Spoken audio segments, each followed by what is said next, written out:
বিসমিল্লাহির রহমানির রহিম। আলী হায়দার, মানবাধিকার সামাজিক উন্নয়ন কল্যাণ পরিষদের চেয়ারম্যান।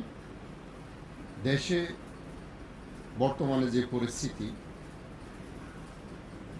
মানুষ হতাশ, কারণ প্রতিটা জায়গায়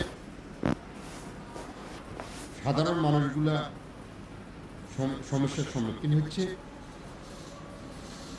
মনে হচ্ছে কোনো সরকার নেই দেশে, কোনো প্রশাসন নেই। দেশের মানুষ, সাধারণ মানুষগুলো কোথায় যে গিয়া কোনো সহযোগিতা পাচ্ছে। আমি মানবাধিকার তরফ থেকে আহ্বান করব সরকারকে এবং প্রশাসনকে, আপনারা জনগণের পাশে দাঁড়ান। জনগণের ভ্যাট ট্যাক্সের মাধ্যমে আপনারা পরিচালিত।